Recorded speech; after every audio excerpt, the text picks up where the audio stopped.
killings in Benue have gone on for many, many years now. Several governors have experienced this, and this current administration is also experiencing this. And we saw this coming.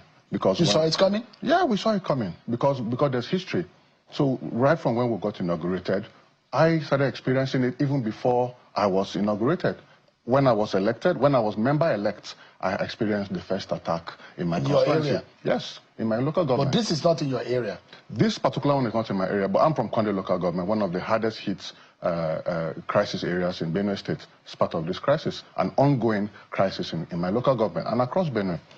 Katsina Ala, Ukum, Logo, which are neighboring communities. My constituency is bordering with Cameroon and bordering with Taraba, bordering with Katsina Ala, where it's also a hotspot. So we experience daily attacks from the herdsmen. We have presence of herdsmen. What kind of herdsmen are these people? Well, from the report we've gotten and from the victims of the attacks themselves, they have said it clearly to us that these people who are attacking them are herdsmen. And is it retaliatory in any sense? It is not retaliatory in any sense whatsoever. Benue State does not have a militia. Benue State does not have any kind of gang or militia. The last time Benue State had anything that looked like a militia was Ghana, if you remember Ghana, yeah. Who has been killed. Yeah. And his people, his militia has been completely wiped away. Under Samuel Otom? Under Samuel Otom. Samuel Otom gave them amnesty when he became governor. And many of them returned their arms, and he tried to integrate them back into society. It did not work 100%, and that area has remained volatile to today. But there is no organized militia in Benue State that is going around attacking communities or attacking any other ethnic group that lives within or around Benue State that will require a reprisal attack. So this is not retaliatory, this is not reprisal of any sort? Not at all. Who are these people that you imagine? You are a son of a military officer. Yes. What do you think, in your own sense, that could have been the cause of this? I think that this is clear terrorism. I think that this is clear banditry. I think that this is possibly an offshoot from Boko Haram. This is clearly a case of terrorism happening in Nigeria. Those who are alleging that they are being harbored in neighboring states like Nasarawa, yes. Is there any truth in that? There's a lot of truth in that. In my local government too, we have information that they are camped in Kashimbila, which is part of Taraba, but on the border with Benue. But those states where they are alleging that they are being camped, there are no attacks in those areas. Well, what are they looking for in Benue? Benue has fertile land. Let me tell you a little bit about Benue. Benue is the number 4th or 5th largest in terms of population in Nigeria. The Chi people are the number 4th or 5th largest ethnic group in Nigeria. Benue State is the number 1 most Christian state in the whole of northern Nigeria.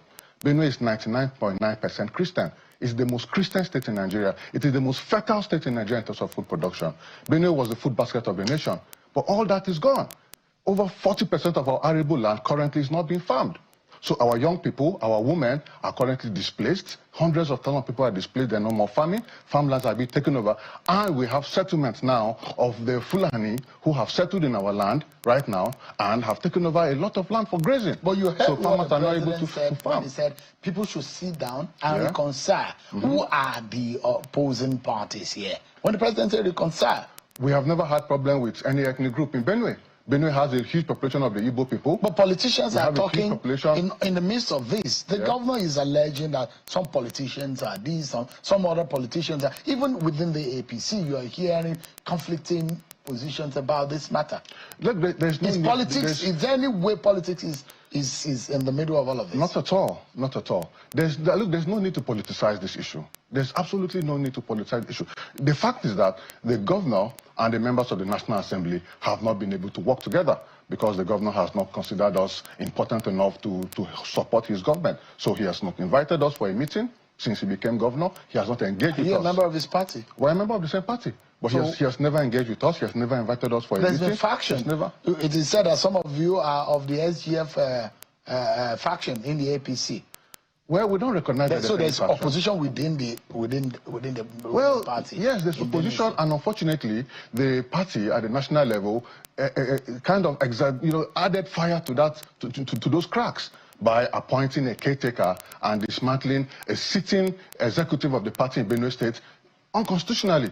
So the party at the national level added fire by creating that scenario. Because there are the feelings that, on one hand, yes, the insecurity in Benue State has its own fire, which is propelling the crisis. But on the other hand is the fact that politicians are not supporting the governor and they are fueling it.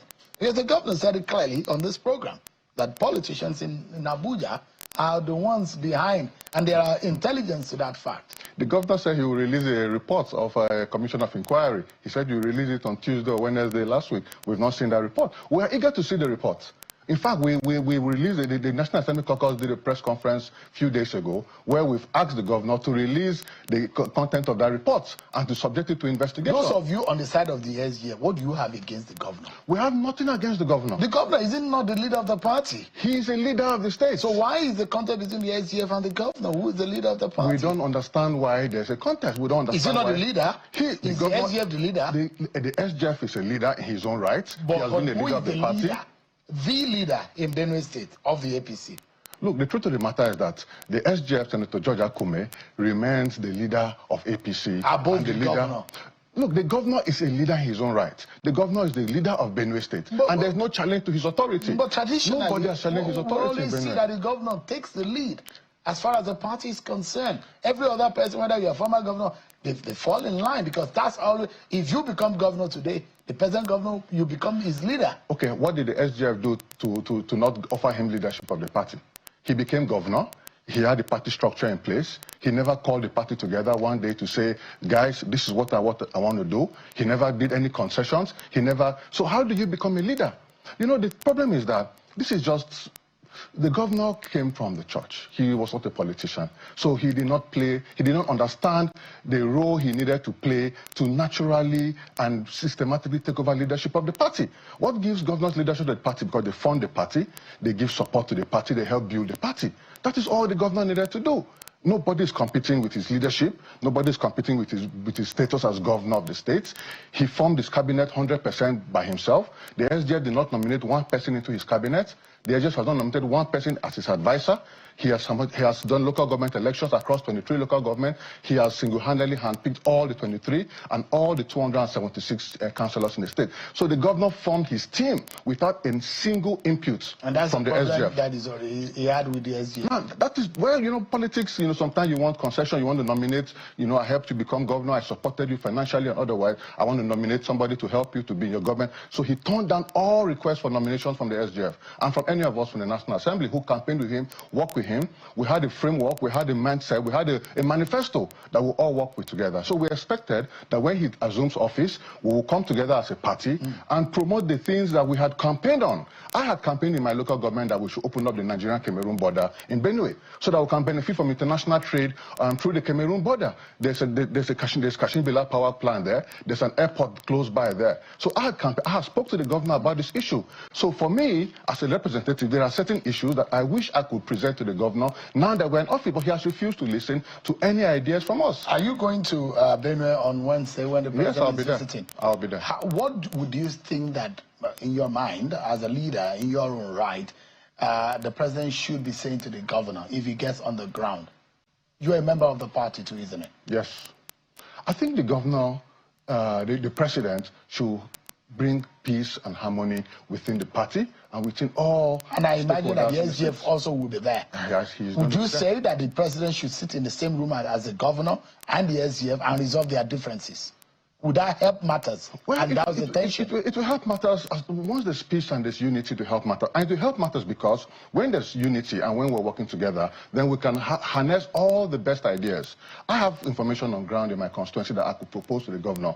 The SGF has a lot of information operating on the national. So if we work together, we can harness the best ideas to bring peace and bring development to Benue. But the point I'm making to you is that politics and the political differences shouldn't stop the governor from playing his role as the chief security officer of the state. The political differences is not an excuse to say, because I'm not getting along with the National Assembly, I'm unable to manage a security in Benue State. I don't think that is a good excuse. The fact that we are even off his government, the fact that we have little contribution to his government in terms of ideas or anything, it should give him the free hand to do what he wants. And he has the free hand. He has all his appointees. He has the free hand. The SGF has never stopped allocation to Benue one day. The SGF has never fought the governor and stopped any benefit to Benue. I'd like to also anchor on this note. What do you think could be a permanent solution to this? It's becoming an age-long crisis. You see, the DG of the DSS publicly said communities will have to come up with self-defense mechanisms. Communities will have to defend themselves. Communities will have to come up with vigilante and other systems where you can protect your communities. This is what Benue needs to do. For a long time, like I said, Benue does not have a militia. Benue has had several attempts to set up state security apparatus. That was set up and it's still operating. Yes, the former governor Otom did that, you know, with the anti-open grazing law and the forest, I can remember the title, what he called them. Then this government came in and set up their own, his own security, the volunteer guards called Anyamnyo. Unfortunately, we've not seen much of the impact of Anyamnyo in Benue. So we've not been able to set up a good security architecture to protect our communities in Benue. We've just not been able to. And let me tell you, the military and the police security forces in Benue are in Benue for peacekeeping. Like you said, I'm from a military background. I also went to military school. So I know the mentality behind the military operations.